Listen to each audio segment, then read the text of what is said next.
Tonight on Thursday Night Football, AfterBuzz TV After Show, AFC North matchup, Baltimore Ravens, and can the Cleveland Browns finally win a game? Stay tuned. You're tuning into the destination for TV superfan discussion, AfterBuzz TV. And now, let the buzz begin. Good morning, Baltimore. Good morning, Baltimore. You are waking up being in first place in the AFC North, which was not at all expected at this point in the season. But we're going to break it down live on AfterBuzz TV and the AfterBuzz TV YouTube page, iTunes, SoundCloud. You're liking, subscribing, telling your friends about the wonderful world of AfterBuzz. What's up, everybody? I am Josh Tariff. Michael Rippey is off this week. He is in Seattle spending his DraftKings winnings that he keeps beating me with. But the ladies are here with me this week. First off, it's Jill Munroe. Hello. You can find me at Stiletto Jill, Instagram, Twitter, Snapchat, all that fun stuff. Hey guys, I'm JJ Jurgens. You can follow me at JJ Jurgens on Twitter and at my blog, tomgirl.tv. What's up, guys? So, yeah, we had AFC North battle tonight. Baltimore Battle's Ravens. a word. Mm-hmm. Battle is a word. Was it a game? It was a matchup. There you go. Yeah, I wouldn't even say a game, right? So recapping Thursday Night Football, Baltimore Ravens victorious at home over the Cleveland Browns 28-7. And we've been having this little trend the last several weeks on this show of games, even if they were within like 10 points or so, it didn't feel that way at all. And especially the second half of this game, because Browns were leading for a while in this game. Early third quarter, they were just down 6, very much a game. And Joe Flacco just took over. Yeah, he's like, enough. All right, time to go to business. Well, that's what I find really interesting with Joe Flacco. Because, like, when he turns it on, he's one of the best quarterbacks in the NFL. But he rarely turns it on. Tonight he had 296 yards, 3 touchdowns, 2 interceptions. And up until like halfway through the third quarter, didn't really have a whole lot going for him. And then just exploded from there. Do we think it's because maybe the Ravens were one of the first earlier teams to really take on this defense-first stance over the past not couple of years. I guess it's been about a decade. But that's really been sort of their statement. And maybe because they have so many moving parts and they're not very good, maybe he's not simpatico with his targets. Well, I mean, they were going with the Pittsburgh Steeler mentality, who were also always like defense first, and then they would try to really run the ball, and eventually they developed to the pass happy game with Roethlisberger, and Baltimore then tried to compete with that with Flacco. Yeah. I mean, got him a Super Bowl. It did. But it's a different locker room now, and Terrell Suggs is your emotional leader. Yeah, there's no more Ray Lewis, there's no more Ed Reed, and it's just like, all right, who's going to take over? Terrell Suggs obviously on the defensive side, but really, I guess you can kind of say Flacco was on the offensive side, but he's not really the leader that you would expect out of a quarterback. If anything, it's probably Steve Smith. True. The old gentleman. I love that. On the team. That was one thing I liked about tonight too, seeing him get a little, fired up about. Steve Smith is always fired up. Yeah. Always. He, his personality. I mean, obviously he hasn't been the same. Well, he has personality-wise, but the same Steve Smith as he was with the Panthers. Yes. But obviously his contributions and his sort of leadership on the field, to your point, probably helps them. Although we don't know how far. They are number 1. Yeah, let's look at that. At the moment, now, they've played 9 games. Their first game this week. Baltimore is currently 5-4. The Pittsburgh Steelers, now granted Roethlisberger was hurt for a few weeks. Yes, he was. They are 4-4. He hurt them last weekend too. I feel like he came back a little too soon. Yeah, and when Baltimore beat them last week, that was huge. Yeah. And then the Cincinnati Bengals, really the team that everyone thought was going to just run away with this division at the beginning of the season, they are 3-4-1. That tie is going to destroy them. It really is. It really is. No more ties in the NFL. And when you look at, those teams' particular matchups this weekend, you got, who do you got? playing here? So Pittsburgh plays Dallas, which obviously Dallas is the best team in the NFC right now. And then you also have Maybe Cincinnati Monday night at the New York Giants, who are definitely a good team. that's going to be a good game. If both of those teams lose, then Baltimore has almost like a little stranglehold on this division, which is crazy. You know, I don't know. Tell me. I mean, you look at sort of, so if they would make it to the fourth seed. Right. If the playoffs started today, the Ravens would be the fourth seed facing off against the Chiefs. Then that'd be a good game. That'd be an interesting match. I would expect. I haven't watched the Chiefs this season. I've been very vocal about it. I just haven't been interested. But they've been quietly putting up numbers and handling business. But I feel like the Ravens are one of those teams that somehow, some way, they always find a way to get themselves in the mix or in the conversation. But it's not going to go very far. It's just it's because they've always had, like you said, a consistent defense, and they have a consistent coach. Yeah. John Harbaugh is a very underrated coach. And it's crazy to say underrated when you have a Super Bowl ring. Do you think it's his style? Because he's, unlike his brother, he's a little more reserved, a little, just straightforward, kind of more focused on... It depends on the personnel. I mean, to some teams, take Bill Belichick. He's not one who seems to go crazy. But the Patriots respond well to him. They absolutely do. And Harbaugh is kind of like that with the Baltimore Ravens. And again, we brought up Flacco. Tonight, their running game, that's been their biggest weakness, has been their running game, which has not been good at all. Nothing great today, but they were able to produce yards to get them down the field. Terrence West had 65 rushing yards. Dixon with 38 rushing yards. Again, these numbers aren't anything outstanding, but it was something to help them with time of possession, keep the clock moving, get in the first downs, which is something that we haven't seen much out of Baltimore this season. Good luck, Ravens fans. I just feel like this division is just kind of womp. I'm not interested in it. It's not where the sexy is. I know that. Well, this division, everyone was thinking. First off, Pittsburgh was one of the favorites to go all the way at the beginning of the season, and Cincinnati was, like I said, predicted to win the division. So they're thinking, probably both of those teams are going to make the playoffs. Like if the season ended today, Baltimore is the only one in this division that makes the playoffs. That's pretty sad. This entire NFL season as a whole has been really interesting where the strengths are coming from.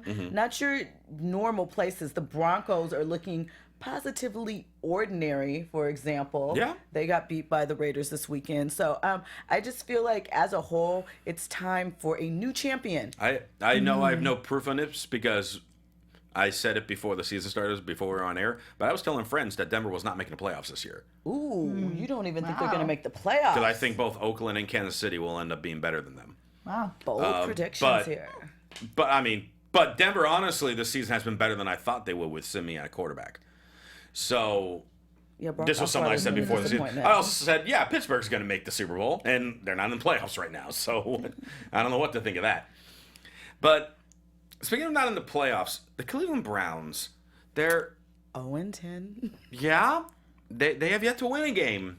Do you think they're going to win a game this season? I thought they were going to win one a couple weeks ago. Do you know the rest of their schedule, or can you look it up? I will pull it up. Because there are a couple games I thought, okay, this is going to be one they're going to win. And this is the game I actually thought that they would win. This was kind of, and Mike had mentioned this, what could be their trap game. That division isn't very good. I know it was a rival matchup, but clearly didn't happen that way for them. I think that there's a good possibility as... they could legit go 0-16 at this point because I know they have a few games against some very tough opponents left. What did you think about they were saying about all the quarterbacks they've gone through, this year. What did you think about the change in this game? This was going to be the big thing that I wanted to talk about tonight. So Cody Kessler, their rookie, He's not great, but he's not a bad quarterback by any means. There's certainly worse in the NFL than Cody Kessler. And he was 11 out of 18, 91 yards and a touchdown. Was playing all right. They had a bad series to start the second half. And They're still only down 6 points. And they pull him for Josh McCown, 900-year-old Josh McCown, who goes 6 of 13, 59 yards, 2 interceptions, and a fumble. And that's where Baltimore got all their points. Yeah, I thought it was a poor call, too. Like, I didn't understand it, and I didn't think that was the time to do it yet. And Hugh Jackson said after the game, because obviously that was the main question everyone was asking, why did you pull Cody Kessler? Was he hurt?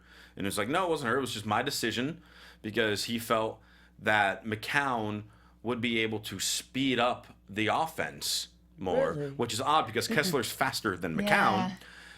And it's just like, when you're 0-9, now 0-10, you're playing for the future. They're not winning a game this season. Well, break down. Schedule's not looking good, huh? Name off their final 6 games. So their final games are they face the Steelers Loss. on the 20th, then the Giants on the 27th. Loss. They have a bye week. Okay. Come back and they face Cincinnati. Loss. Then they face Buffalo. It depends what Buffalo we see, really. True indeed, but yeah. Then they face off against the Chargers. That's a game that could be winnable depending upon the night. Chargers have been looking good the last few weeks. Exactly. Yeah, I'm going to stay with my Chargers on that one. And then on New Year's Day, to welcome in the new year, they play the Steelers once again. They might, honestly, they might pull off that Buffalo game, but that's really it to me. You think the Buffalo game Maybe. is one? That's the only one that I see there that they have a legit chance. Or if Pittsburgh is completely out of the playoffs and they're just resting guys and people are hurt, so like don't even play the last. Maybe they can win that last game of the year. 0-16. But yeah, so Hugh Jackson says that, and you want to build a team, you want to build confidence in the team. Cody Kessler most likely is not going to be your starting quarterback at the beginning of next season, but you signed him for a reason. You got to get him the reps for a reason. Josh McCown is not going to remain on this team. And he wasn't playing badly. Yeah. It's one thing if he got hurt or he couldn't seem to guide the offense, causing some turnovers. 91 yards and a touchdown. I mean, that's not bad by any means. And he goes sits. And I was listening to Fox Sports Radio on the way to the studio, and they were saying, like, this is the type of stuff that gets a coach fired. And to me personally, I don't see Hugh Jackson getting fired this year. Even if they end 0-16, I think he still keeps his job because he has 14 rookies this year, and they have 11 draft picks next year. Wow. They are the youngest team in the NFL by quite a bit. They're going to develop. Well, at least some of them are going to develop. It's just a matter of making the right decisions, and this was a terrible decision by Hugh Jackson.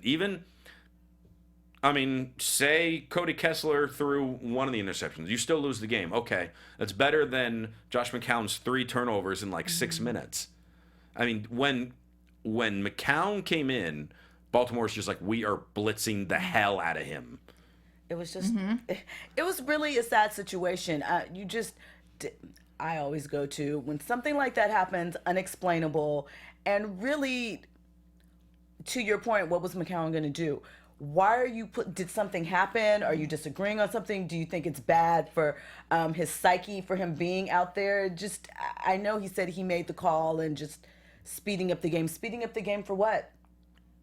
And then if you notice if it's not working, why not go back? Like why? Right. They said they're like he looks like he's done for the game, but why was that not an option to be like, okay, maybe that was a poor choice? And this is the type of thing where this is a really great experience for a young rookie quarterback. You're in the national spotlight. You're the only game tonight. You're losing, division rival. How can you respond to it? You might respond well, you might not, but it's going to be a learning experience. And he didn't give him that opportunity. So that's why I feel like it was something else going on. Did he not like his attitude? Did he feel like his approach on the field? Just it was an odd situation. I mean, I guess coaches know best, but yeah, and So I mean, sure they do. Yeah, that look afterwards. Yeah. But it's one of those things. Also, to me, the Browns' best player is Isaiah Crowell. I think he's one of the most underrated running backs in the NFL. But Baltimore completely shut him down today he only had 23 rushing yards. But this guy has been really, other than some nice Terrell Pryor highlights here and there, he's been the most common highlight reel for the Browns this year. And Baltimore completely shut him down. And then when they pulled the lead, they knew they had to throw the ball, and that's when they started attacking McCown. What do you think about Terrell Pryor and his changeover, reinventing himself, basically? I think it's tremendous.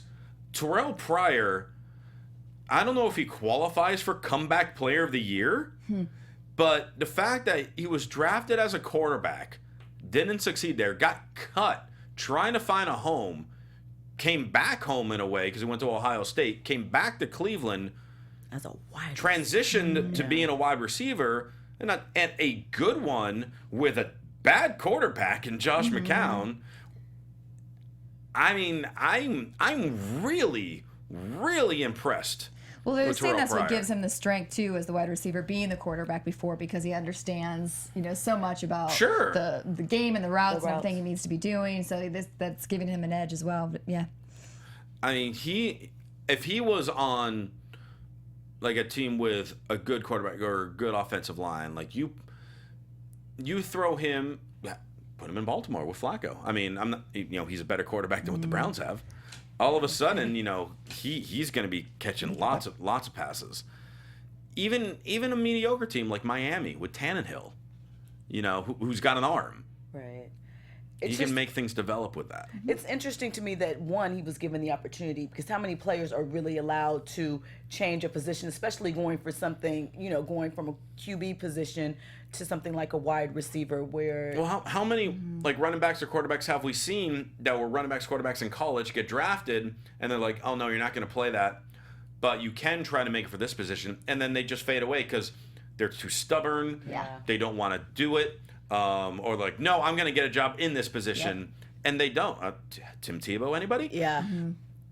But he accepted it, and is like, okay, if this is the only way I can be in the NFL, then I better get good at this quick. And he has, and I commend him for it. Really effective. And I wish there were more players with the mindset that Terrell Pryor has. Because I didn't expect to see him back in the league. And you did expect to see him back in the league. You definitely didn't expect to see him. I mean, granted, we understand that the Browns aren't winning, but he's been one of their, few bright spots. Can you imagine if he stayed in Oakland as a receiver? Right. With what they're doing right now? Yeah. Yeah, it'd been fun. Yeah, it would have been a lot of fun. So Browns... 0-16. Well, then the question really is, because they're saying, this next year's draft class doesn't have a whole lot of quarterbacks in it. Actually, I meant to try to look something up, and I'll try to look it up really quick. I want to look up, key NFL free agents, because let me put it this way: you're 0-16. You're going to have the top draft pick. You got 11 draft picks this draft. You can make some things happen. If you were general manager, if you were Hugh Jackson, if you were the general manager of the Browns, how would you convince a free agent to come to Cleveland right now? I think you go tier 2. Even you may want tier 1. I'm not sure what their salary cap situation is, but I think you go tier 2 with an opportunity to play and expand your game and to raise your level up. You go with someone that's hungry to sort of get in there and mix it up and make a name for themselves. Maybe someone making a resurgence, or someone like Terrell Pryor, who, bottomed out with one team, couldn't make the transition over, and now needs a fresh start somewhere. Because they're definitely definitely the type that have the heart and that just really want to make something and work together as a team to turn this program around. And I'll tell you, I'm looking up 2017 NFL free agents right now. I'm looking at quarterbacks. I'm waiting for it to load. But the first name on this list is the type of guy that they should try to get in all their power, and that's Kirk Cousins. Oh, okay. Who's shown that he can lead a team. He led Washington to the playoffs. They're doing all right this year. Obviously, you have Dallas just exceeding everyone's expectations. But Washington's receivers and running game overall has not produced the way they should. There have been a lot of drop passes out there, and Kirk Cousins has been trying his best to do things there, and still doing something. And he'd be definitely a guy that they should try to go out and get. Really, the next top free agent quarterback. There's Geno Smith, but he gets hurt all the time. And then there's Case Keenum, who, again, he's not the answer. But if you need him in order to eventually get Lamar Jackson out of Louisville the following year in the draft, he's a step up from McCown. True. And it hasn't been all his fault this year either. Keenum? No, not at all. He's had a lot of receiver issues. So I don't mind that. I would like to see him. Because you put him with a guy like Pryor and Barnidge. Right. Barnidge has been nothing this year because no one's throwing him the ball. And he's a very good tight end. You got Crowell at the running back. You do have a solid defense. You got, the guy's name's escaping me. They're a really good corner. Who's Cleveland's offensive coordinator? Hayden. Oh, their offensive coordinator? I would have to look that up. I don't know off the top of my head. But Joe Hayden, he's still with the. Yeah, that's what I'm saying. Yeah, Hayden's still, as far as on defense and everything like that. But they got a lot of work to do. Bottom line. Yeah. And good luck. With all these draft picks that you have and will have, between doing some trades, trying to lure some type of free agent in, so someone with some more talent than what you have, but with some experience, like Kirk Cousins, he has the playoff experience. Get him involved in there. Good leadership. Hung out with a whole lot of controversy and a bigger. The Washington market, as far as football, is bigger than Cleveland. Had to deal with the whole RG3 drama. Yeah, that's that ironic. I didn't even think of that. Because right. he's currently in Cleveland. Right. So maybe not. That maybe not. Or they just cut RG3 too. Do you think that happened? No. Do you think that RG3 won't make it back to the Browns next season? Well, he got hurt again. He hasn't been able to prove anything. Yeah. Why? I don't mean it to sound rude, but why pay a guy if he can't physically play? All the time. It's one thing if you get hurt 1 year. The object of the game is to stay on the field. Yeah, look at. Let's go back to the Steve Smith, who most likely next week will become the 14th player in NFL history with 1,000 receptions. Wow. Yeah, that was. I like that stat tonight. Yeah. Too. That was because he's, I think, 997 now. So here's a guy who's one of the older receivers, still moves around, still is LA guy, still super physical, like we've been saying for many, many years. Last year, he said it was going to be his last season. Was crushing it the first part of the season. Then he got hurt out for the rest of the season. He's like, no, I'm not going out like that. Came back. I'm coming back for one more year. And he was hurt for part of this season. He was out for 3 or 4 games. Came back last week. Back tonight, got a touchdown. Actually had a very good game tonight overall. 5 catches, 60 yards, and a touchdown. The old man still got it. Love it.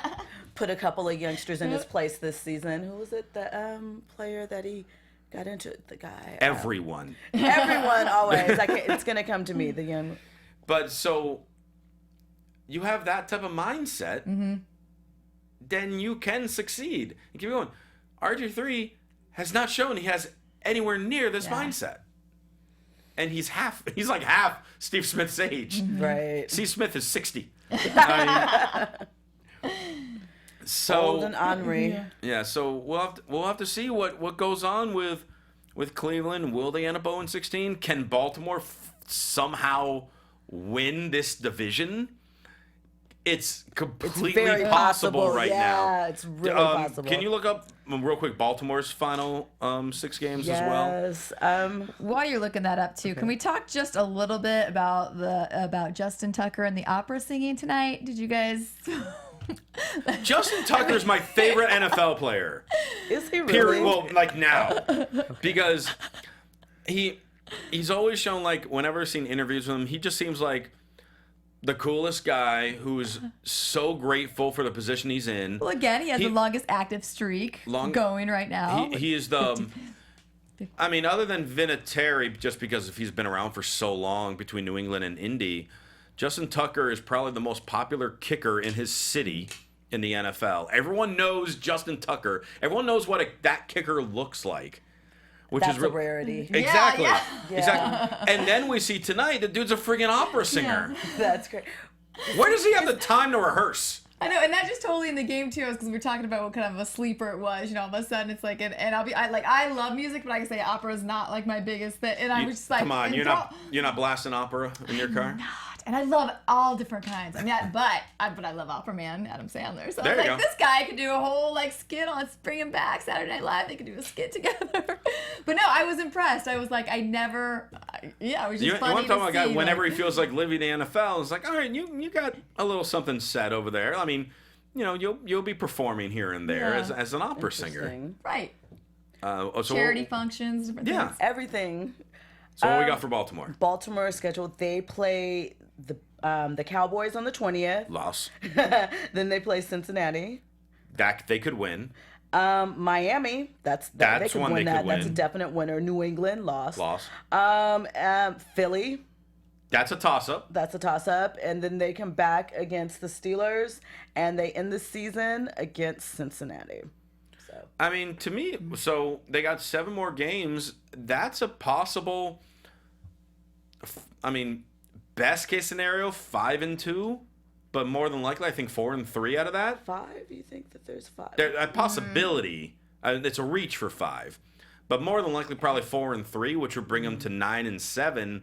Where with the way this division is playing, and that tie Playoffs. that Cincinnati's got them, that's gonna screw them over. 9-7 might give them the division. Interesting. We shall Interesting. see. Yeah, definitely. One and done. Now, do we have any type of news and gossip for this week outside of this game? I had a couple things. Let's see what we got. Were you going to lead, and then I was going to add to the... Oh, yeah, you gotta have the new all right, news we'll go. thing. All right. Well, we were just talking a little bit, obviously, huge week this week with the election, and we were talking about it's not pro football. We were talking about how Nick Wait, what Saban happened was this week? online. Yeah. Somebody may have voted, maybe. Yeah.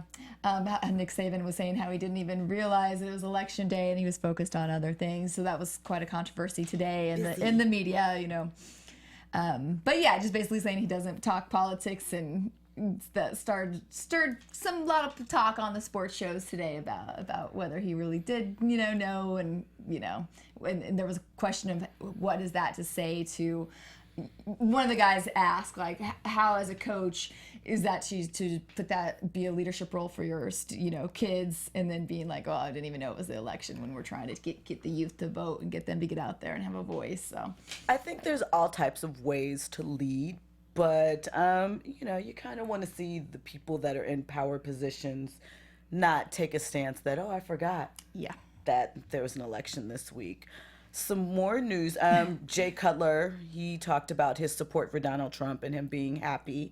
So we'll see how that goes for him in the locker room, because there's been a lot of talk about And he's divided been very locker popular rooms in and the locker problems. room. right. So I don't know how that's going to go for him. But Romo's back in full practice for Dallas. Tony Romo.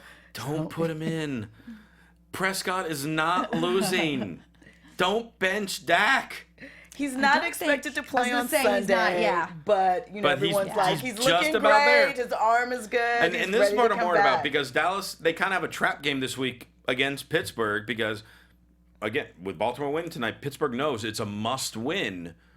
So if they pull it off and say they beat Dallas, all of a sudden everyone's going to be like, oh, nope, we're almost back. All right, let's put him in. Dak lost the game.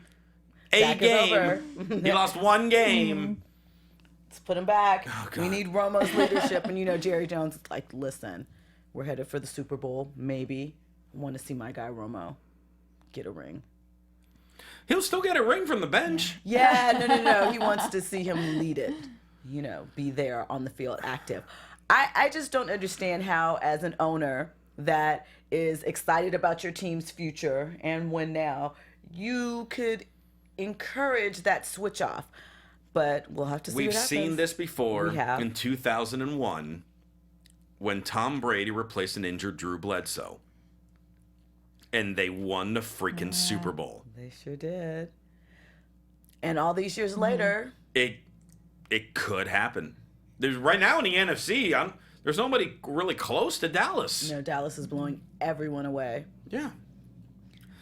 Any other bits of news or anything? There is. So Okay. the Seahawks defensive end, Cassis Marsh, he's apparently a big fan of this card game, Magic the Gathering card collection. Very popular in the 90s. And so, yeah, it came out in 93. And so he's been playing this game since he was 12. And apparently he left his whole collection in his Land Rover that his girlfriend was driving. Someone broke in the car and stole it. So he's calling on all of his 12s. If you're one of his 12s, please return it. It means a lot to him emotionally, and it's also worth about $25,000. And he'll give you tickets to the game. So there you go. I have a few questions. One, why do you have $25,000 worth of a game in your car? That's question one. Question two. Comforting, that might be a sense of security. He wants it with him. Question two. Why would you loan your car, whether it's to a significant other or a friend or whatever, while it has $25,000 worth of stuff in the car? Number three, why do you have a Land Rover? Those cars are terrible. Listen, I am thinking that maybe there was some sort of attachment issue going on there that, it might have been like his good luck charm.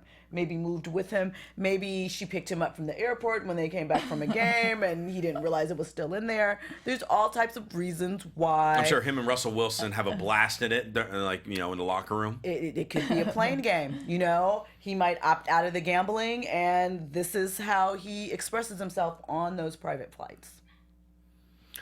Right. I'm trying. Yeah, I am trying. It ain't working, but good try. Let's look at a few of the games this weekend. Maybe some fantasy players to watch. I did great on my fantasy predictions last week. I said Mark Ingram, who had a monster game. I had Sterling Shepard, who had a good game, and I said Jeremy Hill, who had a good game. I felt really smart. I did say Buffalo would beat Seattle, and they were close. They were really close. I almost had a clean sweep of my predictions last week. If only it paid off in DraftKings. Did you do the DraftKings last weekend? It was just me and Mike. Okay, I was just gonna me say, and I Mike. didn't think I got one, right? Yeah, It and was just me and Michael Mike. said to let everyone know that he is killing Josh, and don't listen to any of Josh's fantasy advice because he's losing. My fantasy, the advice I give for specific players has been accurate. It's just my team as a whole and DraftKings hasn't been. I wasn't even here to be able to brag the week after you made me do it that I actually beat you too. We don't have to talk about that. I would like to bring that up. That was so 2 weeks ago. While we're on this subject, I had to just. All right, well, let me give a few players to look out for this week. A guy who's been really quiet for a while this year, and I think he's going to have a big play and actually have kind of a bounce back game, is Deshaun Jackson. We were just talking about Washington and their receiving core, and Right, no, not like haven't been what they should be. Right. Crowder's really stepped up, but Jackson's really taken a step back. Playing against Minnesota, which we're watching the collapse happen before our very eyes. I can see Deshaun having like a long, 40, 50-yard touchdown catch. He's due for it. Exactly, he's due. Another one I had, Todd Gurley this week. Please. That team as a whole needs it. Please. They're playing the Jets, who are not good. Yeah. I think Gurley can have a really big game against them. I was at that last game and it was kind of painful because they could have done it. They really could. They should have beat Yeah. Carolina. Yeah. They should have. Yep. Once again, no Jeff Goff. Just want to point that out. No Jared Goff. Yeah. Yeah. Jeff? Jared. Jared. Yeah. Okay, yeah. Sorry. Um, Jeff Fisher. That's that the coach. Yeah. yeah. Inglewood will lose him, right? Yeah. Right? I hope. The Sunday night game, Patriots, Seahawks, Julian Edelman, because Sherman is going to be busy trying to stop Gronk, and that's going to leave Edelman for lots of short passes. If you're in a PPR league, make sure you start Edelman this week. I think he's going to have some 8 or 9 catches. Maybe not a touchdown, but say 8, 9 catches, 70-something yards. That's 16 fantasy points right there. Points. And then also Bibbs. He's so new, I don't remember his first name. The running back for Denver now, C.J. Anderson's out. Booker's numbers have been dropping. Bibbs also had a huge 69-yard run last week. They're playing the Saints, who have one of the worst rush defenses in the NFL. Okay. I think Bibbs could have a breakout game, and all of a sudden everyone in fantasy is like, who's this guy? I need to pick this guy up. And also upset, Jacksonville Jaguars will beat the Houston Texans. Really? Just because that division is almost as big of a mess as the AFC North. This will just put a giant wrench in it, too. Jacksonville at home against Houston. If Jacksonville loses, their season's officially done. Houston, they're 5-3, should be a team that's better than that. Offense has not been producing. I think Jacksonville's going to win that game. Interesting. Okay. And then quick look into our game that we'll be breaking down here next week, where we have what we think on paper is going to be like a 1,000-point game. The Carolina Panthers hosting the New Orleans Saints. Obviously, these are picks that are happening now before the games that happen this Sunday, so we can't predict any type of injuries or anything like that. But this might be, other than the very first game of the season, which was the Super Bowl rematch between Carolina and Denver, this might be the best Thursday night matchup that we'll have. We're hoping that we get like a little thrilling one, some good stuff to talk about. We need one badly, and because Carolina trying to crawl their way back.